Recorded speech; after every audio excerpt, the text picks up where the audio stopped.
Hello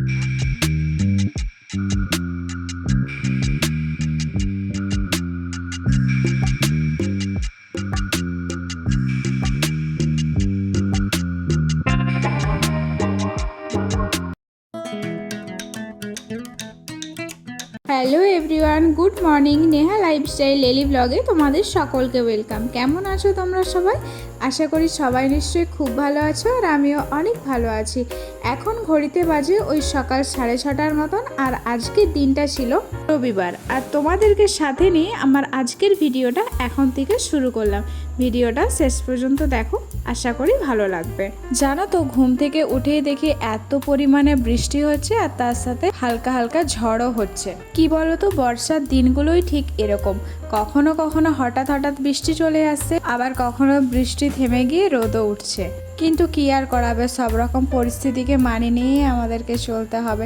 আজকে সকালে ঘুম থেকে উঠে ফ্রেশ হয়ে ঘরের কাজগুলো সেরে নেওয়ার চেষ্টা করব, কারণ এমনিতেও আজকে ঘুম থেকে উঠতে অনেকটা লেট হয়ে গেছে। অন্য দিন 5:30টার মধ্যে উঠে যায়, তো আজকে আধ ঘন্টা লেট হয়ে গেছে। কালকে রাতে প্রায় 12টা 12:30 পর্যন্ত এডিটের কাজ কমপ্লিট করতে হয়েছে। আর কি জানো তো, শরীরটাও বেশ ভালো ছিল না, তো সেই জন্যই আজকে একটু লেট করেই ঘুম থেকে উঠেছি। নিচের রুমটা ভালোভাবে ঝাড় দিয়ে নিয়েছি, আর তারপর এখন এই রুমটাই এসে ভালোভাবে একটু পরিষ্কার করে নিচ্ছি, কারণ বেশ কিছুদিন ধরেই ভাবছিলাম যে এই রুমটা পরিষ্কার করব, কিন্তু একদমই সময় হয়ে উঠছিল না। আর যেহেতু আজকে বাড়িতে আমি আর দিদা, সেরকম খুব একটা কাজের চাপ ছিল না, সেই জন্যই আজকে ভাবলাম যে ঘরটা ভালোভাবে পরিষ্কার করে নিই। প্রথমেই আমি বিছানাটা ভালোভাবে পাট করে টান করে গুছিয়ে নিয়েছি, জানালাটাও পরিষ্কার করে পর্দাটা ঠিকঠাক মতো করে রেখে দিয়েছি। আর এখন ঘরের দেয়াল আলমারিটাও ভালোভাবে মুছে পরিষ্কার করে নেব, কারণ সব দিন এই রুমটার মধ্যে ডাস্টিংয়ের কাজ একদমই করে উঠতে পারি না, কারণ এতগুলো রুমের মধ্যে সব দিন ডাস্টিংয়ের কাজ করে ওঠা সম্ভব হয় না। তো আজকে যেহেতু করছি, একদম ভালোভাবেই ডিপলি ডাস্টিং করার চেষ্টা করব। আর যেহেতু ঘরের প্রত্যেকটা জিনিস আমার খুব পছন্দের, শখের, তো প্রত্যেকটা জিনিসই আমি খুব ভালোভাবে পরিষ্কার এবং যত্নভাবে রাখার চেষ্টা করি। আর এই ছোট গণেশের মূর্তিটা, জগন্নাথ দেবের মূর্তিটা, এগুলো কিন্তু অনেক পুরনো। এই মূর্তিগুলো আমি একটু অন্যরকমভাবে সাজিয়ে রাখছি। আসলে কি বলতো, এক জায়গায় যে কোনো জিনিস থাকার পরে যদি তুমি অন্যরকমভাবে একটু চেঞ্জ করে রাখো না, দেখবে ঘরের লুকটা কিন্তু চেঞ্জ হয়ে যায়, দেখতে অনেকটা ভালো লাগে। তো তোমাদের সাথে কথা বলতে বলতে আমার ঘরের ডাস্টিংয়ের কাজটাও কমপ্লিট হয়ে গেছে। আর এখন রান্নাঘরে এসে একটু নিজের জন্য চা করে নিয়েছি, কারণ চায়ের নেশা আমার বরাবরই খুব বেশি। আর তারপর রান্নাটাও বসিয়ে দিয়েছি। সেরকম কিছু একটা রান্না করব না, এখানে ফ্রিজে কটা চিংড়ি মাছ ছিল, তো সেই চিংড়ি মাছের একটু পোস্ত করব, আর পোস্তটাও এর মধ্যে আমি বেটে নিয়েছি। তো এখানে মাছগুলো আমি হালকাভাবে লাল লাল করে ভেজে নিয়েছি, কারণ চিংড়ি মাছ বেশি ভাজার দরকার হয় না। পেঁয়াজ, কাঁচা লঙ্কা, টমেটো আর পোস্তটা দিয়ে দেওয়ার পরে পোস্তটা ভালোভাবে একটু ফুটে আসলে মাছগুলো দিয়ে দেব। তো চলো, তোমরা এর আগের ভিডিওতে বেশ কিছু কমেন্ট করেছিল অনেকে, তো সেই কমেন্টগুলোর একটু রিপ্লাই দিয়ে নিই। মুস্কান বলে একটা বোন আমাকে কমেন্ট করেছে যে থ্যাংক ইউ দিদিভাই আমার চ্যানেলের নামটা নেওয়ার জন্য। তো অনেক অনেক ধন্যবাদ দিদি তোমাকে। কেন নেব না, নিশ্চয়ই নেব, তোমাদের জন্যই তো আমার ভিডিও করা। বলো, তোমরা যদি আমার পাশে না থাকো, আমাকে সাপোর্ট না করো, আমি কি করে এগিয়ে যাব। মুস্কান এরই সাথে আরও একটা কমেন্ট করেছে যে দিদিভাই তোমার চুলটা খুব সুন্দর। তো সুন্দর কিনা জানি না, তবে তুমি যখন বলেছো নিশ্চয়ই সুন্দর। এত সুন্দর কমেন্ট করার জন্য তোমাকে অনেক অনেক ধন্যবাদ, আমার ভালোবাসা নিও। শ্রেয়া বলে একটা বোন কমেন্ট করেছে, খুব ভালো লাগলো দিদিভাই, আজকের ভিডিওটা শেষ পর্যন্ত দেখলাম। দিদিভাই তুমি আমার নামটা তোমার ভ্লগে নিও। হ্যাঁ গো, নিশ্চয়ই নেবো, কেন নেব না, তোমাদের জন্যই তো আমার ভিডিও বানানো। বলো। সুতপা দিদিভাই কমেন্ট করেছে, খুব সুন্দর হয়েছে ভিডিওটা, বনলতা রিসোর্টটা খুব সুন্দর। তো হ্যাঁ দিদিভাই, বনলতা রিসোর্টটা মোটামুটি ভালোই ছিল, আমার খুব একটাও ভালো লেগেছে ব্যাপারটা এরকম না, বা খুব একটা খারাপ লেগেছে ব্যাপারটাই এরকমও না। তবে শীতকালের সময় আরও অনেক নানা রকমের নানা কালারের সবজি হয়, আরও অনেক রকমের ফুল থাকে, তো আরও তখন ভালো লাগে। মোটামুটি ঠিকই ছিল। সকালে জলখাবারের জন্য বানিয়েছিলাম লুচি আর একটু সুজি।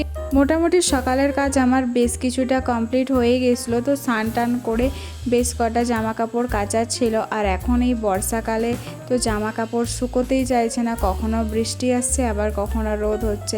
সকালে ভালোভাবে বৃষ্টিটা হওয়ার পর দেখলাম আর বৃষ্টি হয়নি, বেশ ভালো মতোই ঝলমলিয়ে রোদ উঠেছে। তবে ওই যে আকাশের ব্যাপার বলা যায় না, তো সেই জন্য আমি তাড়াতাড়ি করে জামা কাপড়গুলো আগে ছাদে মেলে দিয়ে চলে এসেছি। আর তারপরে বাড়ির পুজোটাও সেরে নিয়েছি। আর পুজো শেষ করে এই যে আরও একটা রান্না করার বাকি ছিল, তো মাছের মাথা দিয়ে পুঁই শাক করেছিলাম। আর বনলতা থেকে কি কিনে এনেছিলাম তোমাদের সাথে শেয়ার করাই হয়নি। তো এখানে আমি কিনে এনেছিলাম 6টা প্লেট আর 6টা কাপ ছিল। কেমন হয়েছে অবশ্যই জানিও। আর তারপর তো ছাদে গিয়ে আমি দেখলাম যে আজকে একটা এত সুন্দর জবা ফুল ফুটেছে, সাথে আরও দুটো কড়ি এসেছে। আর সেটা দেখে আমার সত্যি মনটা অনেক ভালো হয়ে গিয়েছিল। তবে কেন জানি না এই গোলাপ গাছটাতে দেখলাম যে কড়ি আসছে কিন্তু কড়িগুলো নষ্ট হয়ে যাচ্ছে, ফুল ধরছে না। তো কেন এরকম হচ্ছে তোমরা যদি জানো কেউ আমাকে প্লিজ কমেন্টে একটু জানিও। তো গাছগুলোতে জল দিয়ে দিয়েছি। বৃষ্টির কারণে এই জায়গাটায় না প্রচণ্ড পরিমাণে ধুলো আর পাতায় ভর্তি হয়ে যাচ্ছে। আর এই জায়গাটা আমি একটু সবসময় পরিষ্কার রাখারই চেষ্টা করি, কারণ গোপুর জামা কাপড়, ঠাকুরের বাসন ধোয়া হয়। আর আমার হোমমেড হেয়ার অয়েলটা শেষ হয়ে গিয়েছিলো, তো সেটাই বানাচ্ছিলাম। আর এই হেয়ার অয়েলটা না প্রচণ্ড পরিমাণে ভালো, চুল ওঠা তো বন্ধ করে, সাথে যদি আমাদের স্ক্যাল্পেরও কোনো সমস্যা থেকে থাকে, যেমন ইচিংয়ের সমস্যা বা খুশকির সমস্যা, তো সেটাও দূর করে। আর তারপর রান্নাঘরের সমস্ত কাজ রান্না বান্না যেহেতু করা কমপ্লিট হয়ে গেছিলো, তো এই জায়গাগুলো একটু পরিষ্কার করে নিচ্ছিলাম। কারণ কি বলতো, চিমনি চললেও না অনেকটা তেল চিটচিটে ভাব হয়। তো রান্না বান্না হয়ে যাওয়ার পরে আমি এখানে রান্নাঘরটা একটু মুছে পরিষ্কার করে নিচ্ছি। আর সকালবেলায় ঝাঁট দিয়ে দিয়েছিলাম। তবে রান্না শেষেই আমি রান্নাঘরটা মুছি, তাহলে একবারে ভালোভাবে পরিষ্কার হয়ে যায়। আর আমার ভিডিও যদি তোমাদের ভালো লেগে থাকে তাহলে অবশ্যই একটা লাইক, কমেন্ট আর চ্যানেলটা সাবস্ক্রাইব করে পাশে থাকা বেল আইকনটা প্রেস করে দিও, যাতে আমি ভিডিও দেওয়ার সাথে সাথে তোমাদের কাছে নোটিফিকেশন। রান্নাঘর মোছা হয়ে গেছে।